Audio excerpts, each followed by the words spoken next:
Olá, meninos, tudo bem com vocês? Bem-vindo a mais uma aula hoje de redação comigo, sou Isabel, né?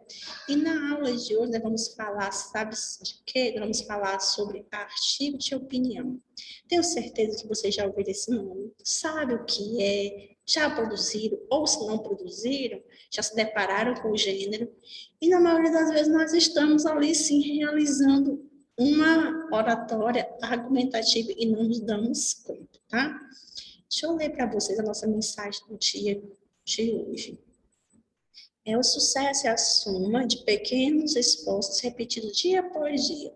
Eu espero que isso se reflita na sua vida, que a cada dia você vai construindo seu caminho, trilhando aí, deixando o seu caminho sempre bem iluminado para atingir o sucesso. Bom estudo, tá? Bom dia. Nossa aula de hoje tem como objetivo analisar em textos argumentativos, reivindicatórios e propositivos os movimentos argumentativos utilizados. Lembram de sustentação, refutação, negociação? Avaliando a força dos argumentos utilizados, né? Lembra que nós já falamos na aula passada, sustentação, refutação, negociação? A sustentação, quando eu estou a favor daquilo que é colocado, a refutação, quando eu sou contra aquilo que é colocado, e a negociação, quando eu fico analisando ali o lado bom, o lado positivo e o lado negativo. Então, eu estou ali fazendo uma negociação, uma concessão, tá? Esses movimentos argumentativos, eles são utilizados dentro dos textos dissertativos argumentativos e são também utilizados dentro do artigo de opinião, tá? Sustentação, refutação, negociação. Por quê? Porque no artigo de opinião, ele tem ali uma tese, que é a ideia principal, o posicionamento de quem escreve. Você, enquanto leitor, poderá concordar com essa tese, aí você vai, né, adquirir argumentos e se colocar a favor disso. Você pode também refutar essa tese, você pode ser contra aquilo que o autor defende, e você pode aí fazer uma negociação, uma concessão, analisar o lado bom e o lado ruim, positivo e negativo, ficar ali entre meios, tá? Então, vamos lá. Vamos entender como nós escrevemos um artigo de opinião.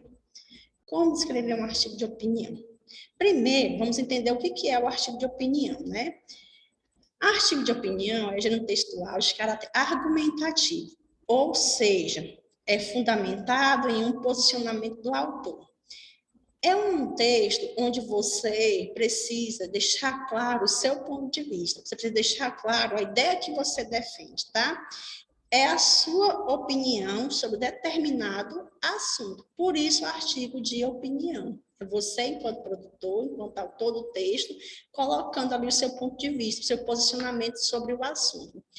O leitor, ao pegar esse artigo de opinião, ele consegue extrair a tese central do texto, ou seja, ele consegue perceber qual é a ideia defendida pelo autor do texto, e pode, a partir de então, contestá-la, ou seja, refutá-la, colocar-se contra, ou pode também sustentá-la, sustentação, ou ainda fazer uma concessão, analisar o lado bom e o lado ruim, positivo e negativo, prós e contra, né?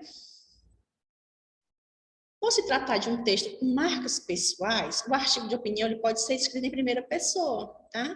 É comum a gente ver por aí artigo de opinião escrito em terceira pessoa, né? Nós não temos marca de pessoalidade, mas deve ser escrito em primeira pessoa. Como eu já disse para você, é um artigo de opinião, então é o seu ponto de vista. Então você pode sim fazer o uso ali do eu, os verbos ali são flexionados na primeira pessoa, no eu. Ou nós, que é a primeira pessoa do plural, né? Então, eu acredito, nós acreditamos.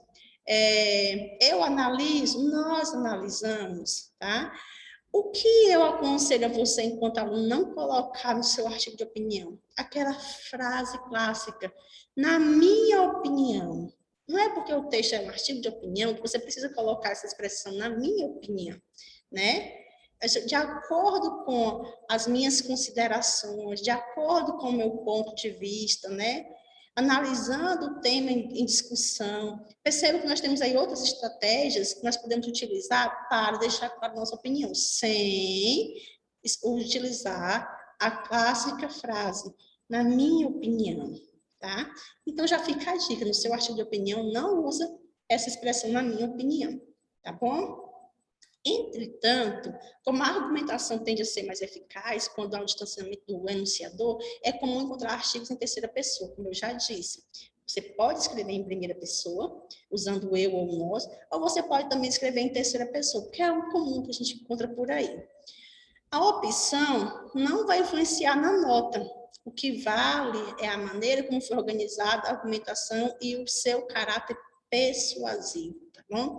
Ou seja, se você vai escrever em primeira pessoa, mostrando, deixando claro a sua opinião, ou se você vai escrever em terceira pessoa, mantendo um distanciamento, isso não importa no artigo de opinião. O que importa é o seu poder de persuasão, tá? O que importa é o seu conhecimento de mundo, de modo que você vai trazer para dentro do texto ali uma argumentação forte, bem elaborada e bem fundamentada. É isso que vai dar credibilidade ao texto. Vamos ver agora as características do artigo de opinião. Primeiro ponto, eu tenho chamação de vocês, título. Artigo de opinião, o título é obrigatório, tá? Veja bem, artigo de opinião, o título é obrigatório. E ele funciona de modo provocativo, polêmico. A ideia do título aí é chamar a atenção do leitor para iniciar a leitura. Então, veja, você vai produzir um artigo de opinião sobre determinado tema. O título ele é imprescindível, mas ele precisa também ser bem elaborado. Por quê? Porque ele precisa chamar a atenção do leitor. A maioria dos leitores, eles param para ler porque o título é chamativo, o título é polêmico, e isso desperta o desejo de leitura, tá? Segunda característica, a tese. A tese é a apresentação da opinião do autor acerca da questão proposta como tema. Ou seja, se nós temos um tema polêmico, vamos pensar assim, lembra da nossa aula passada, nós falamos sobre a redução da maioridade penal? É um tema polêmico, redução da maioridade penal. Esse é o tema. Você vai escrever um artigo de opinião sobre esse tema. Então, você precisa deixar clara a sua tese. Você é a favor da maioridade, da redução da maioridade penal, ou você é contra a redução da maioridade penal? Então, você vai ter que deixar claro aí o seu posicionamento, tá? Partindo desse princípio, título 10, nós temos também a informatividade. O principal objetivo do artigo é informar opinando, ou seja, em cima de uma informação que você terá como tema central. Ao longo do texto, o seu papel é opinar.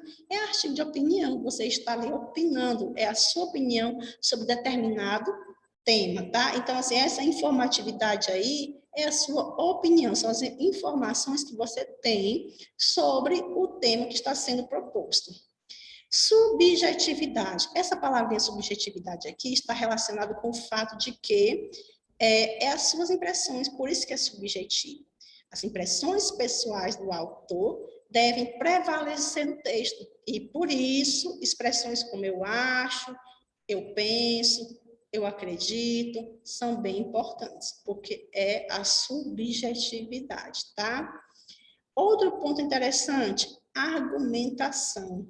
Muito interessante, muito necessário dentro do texto, tá?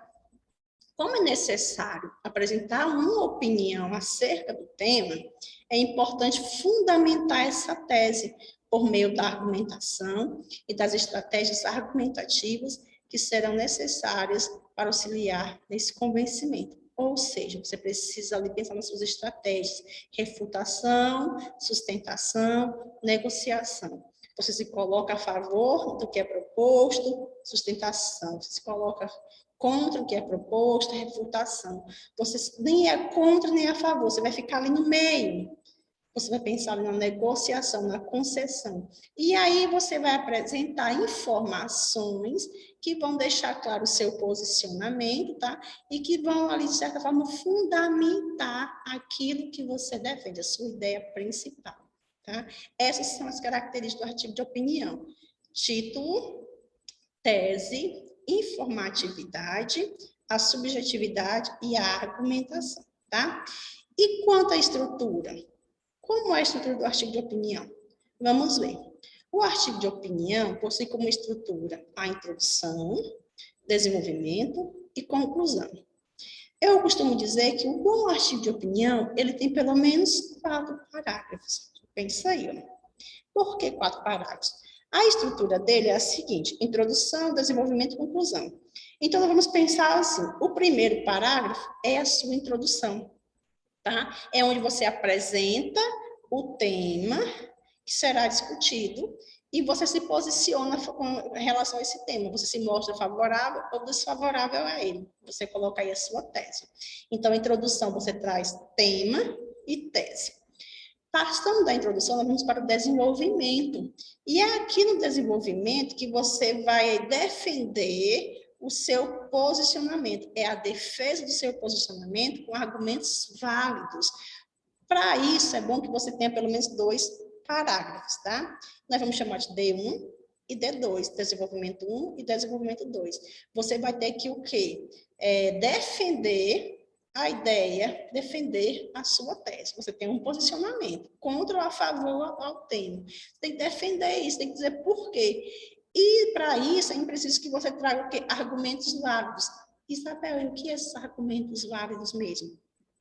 Você pode estar trazendo aí para dentro do seu texto citação de filme, citação de livros, fatos, coisas que aconteceram, fatos históricos. Você pode trazer uma pesquisa realizada e está colocando dentro do seu texto, desde que todos eles estejam relacionados ao tema. Isso são chamados de argumentos válidos, porque são argumentos que vão reforçar a sua ideia. Então, nós temos o primeiro parágrafo de introdução, o segundo parágrafo, D1, desenvolvimento 1, o terceiro parágrafo, desenvolvimento 2, D2. E o quarto é a conclusão. Lembra que eu falei que o artigo de opinião tem que ter pelo menos 4 parágrafos para ele ficar bem elaborado? A conclusão, o que a gente faz? O que nós vamos fazer na conclusão? É a síntese dos argumentos, tá? E a retomada da opinião.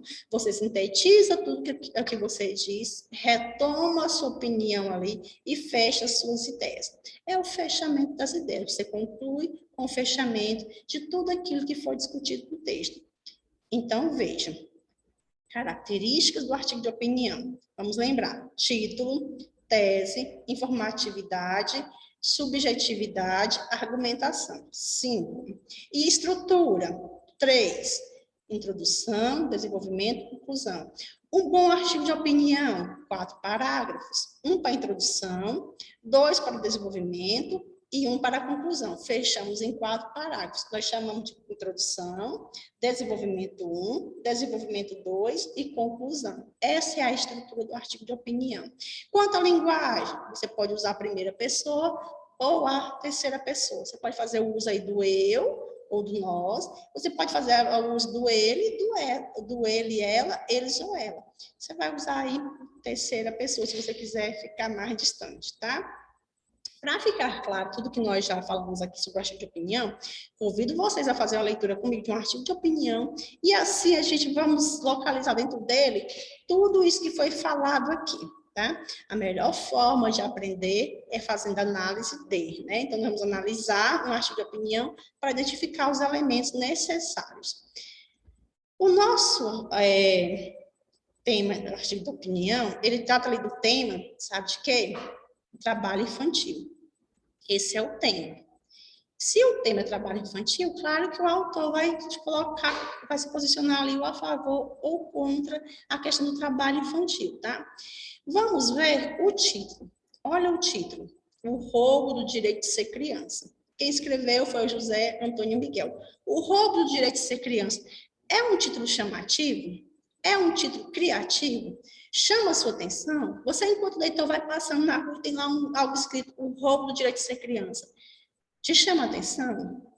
É criativo, né? O roubo do direito de ser criança. Você já para e pensa assim, o que está falando? O que será que vai tratar? E aí você começa a leitura para você ver o que realmente vai tratar. Então, o tema é trabalho infantil. O título, o roubo do direito de ser criança. Percebo que tema e título são diferentes. O tema é o assunto, é sobre o que eu vou falar. O título é aquele traço característico do meu texto.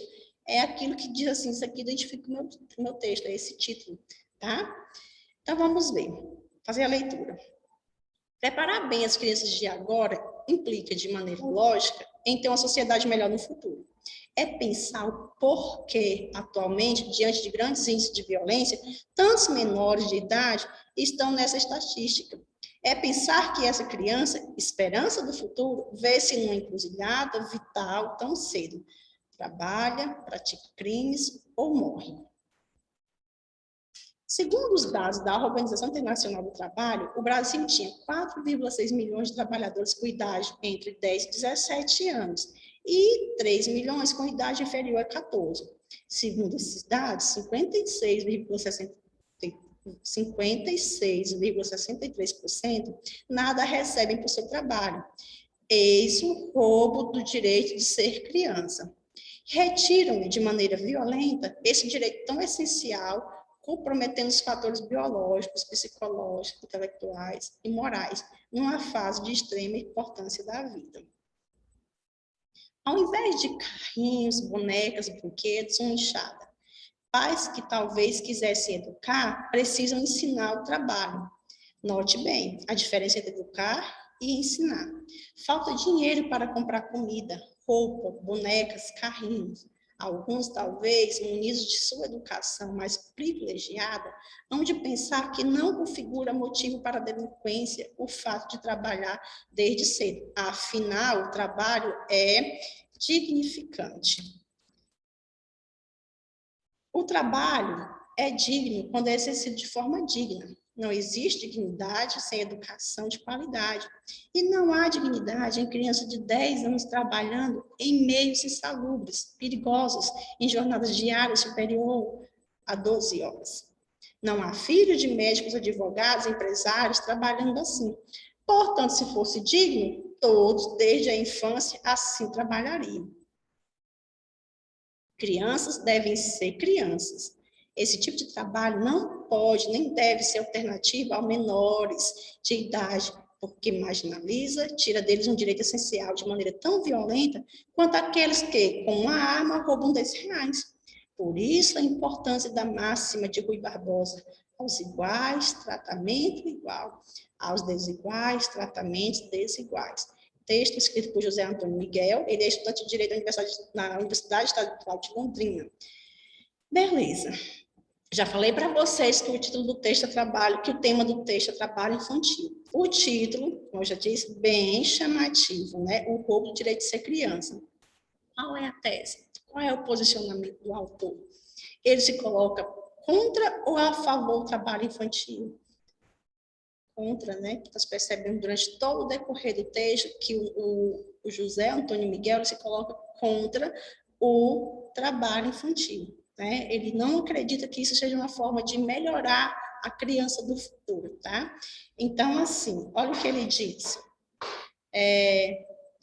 Preparar bem as crianças, e pensar o porquê atualmente, diante de grandes índices de violência, tantos menores de idade estão nessas estatísticas. É pensar que essa criança espera do futuro, vê-se numa encruzilhada vital tão cedo, trabalha, pratica crimes ou morte. Olha aí o que ele coloca. Né? A criança foi roubada dela o direito às coisas tão simples. E ela se vê dentro de uma encruzilhada ali que é trabalhar, praticar crimes ou morrer. Então, de cara, a gente já percebe o posicionamento do autor. Ele se coloca como alguém que é contra o trabalho infantil. Partindo disso, vou perguntar para vocês, quais argumentos, né? Qual é o argumento que o autor utiliza ali para defender a sua ideia, para defender a sua tese? Nós já sabemos que ele se coloca contra. E quais são os argumentos que ele utiliza? Vamos procurar dentro do texto comigo? Primeiro, o que ele diz? Veja, ele diz assim, que quando nós colocamos a criança nessa situação, né, nós estamos ali tirando dela a oportunidade de ter uma vida de criança, que é de brincar, de aproveitar o momento e até muitas vezes de ter uma educação de qualidade. Então, percebam que ele usa esses argumentos para colocar aqui, olha, o trabalho é digno quando ele é exercido de forma digna. Não existe dignidade sem educação de qualidade. E não há dignidade em crianças de 10 anos trabalhando em meios insalubres. Isso aqui, ó, é um dos argumentos que ele usa. Não tem dignidade no trabalho que é praticado por uma criança. Não é digno, né? Isso é um dos argumentos. Quais outros que ele traz também? Ele diz aqui, ó, Crianças devem ser crianças, esse tipo de trabalho não pode, nem deve ser alternativa para os menores de idade, porque marginaliza dele, tira deles o direito de ser criança.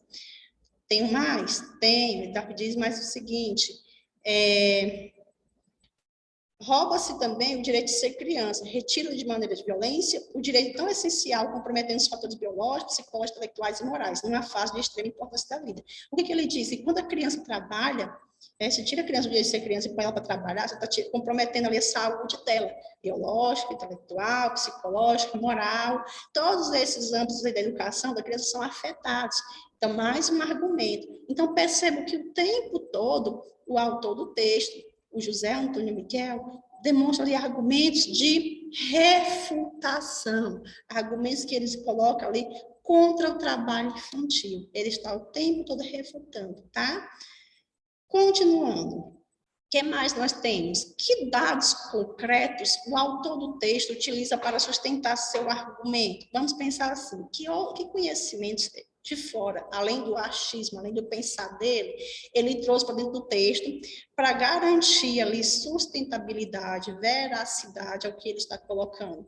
Vamos analisar comigo aqui nesse parágrafo. Olha o que ele diz aqui. Segundo dados da Organização Internacional do Trabalho, o Brasil tinha 4,6 milhões de trabalhadores com idade de 10 a 17 anos e 3 milhões com idade inferior a 14. Segundo esses dados, 56,63% não recebem o seu salário.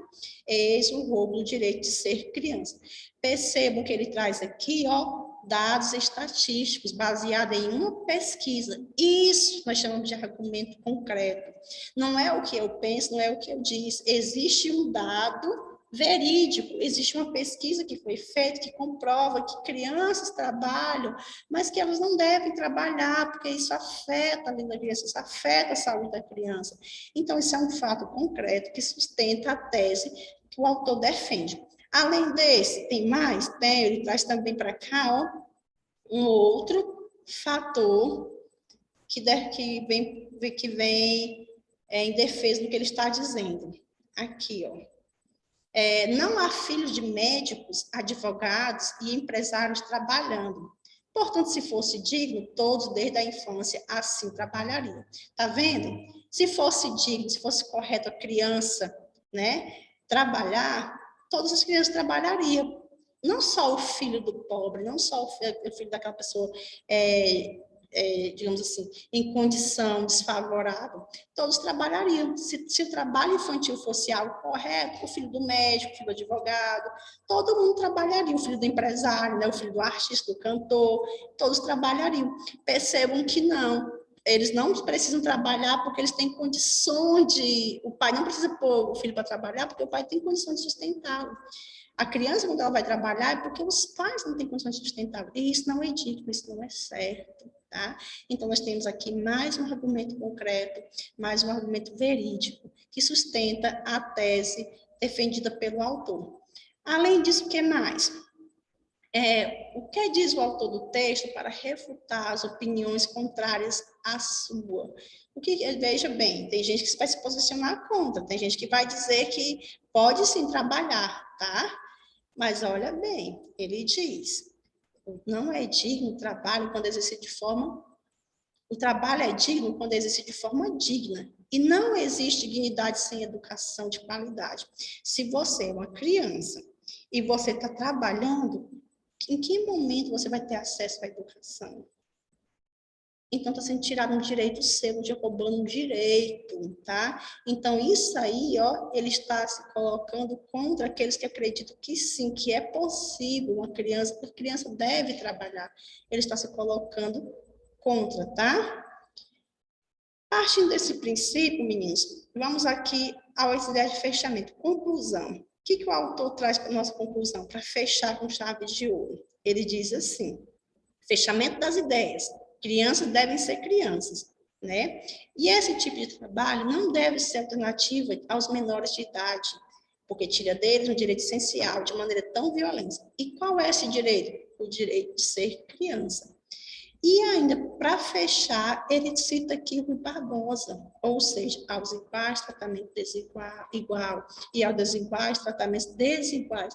Ou seja, a criança pobre, ela tem que ter direito à saúde, à educação, ao lazer. Da mesma forma que a criança, que os pais têm condições, têm. Então, assim, percebam aí que as ideias todas bem articuladas, todas bem elaboradas, muito bem argumentadas e articuladas em defesa dessa tese, que é se posicionar contra o trabalho infantil, tá? E você, aluno que está assistindo a minha aula, o que você acha dessa questão tão polêmica que é o trabalho infantil? Você aí, qual a sua opinião? Eu vou esperar você deixar seus comentários aí no nosso vídeo, tá? E por hoje, meninos, é só. Eu agradeço demais vocês aí pela paciência. Não esqueça de deixar o seu nome aí nos comentários do vídeo e também coloque o seu nome na frequência da sala para garantir a sua frequência, tá? Dúvidas, entra no grupo e pergunta para a professora, aqui no caso eu. Mais beijo, fiquem com Deus e a gente se vê. Tchau, tchau.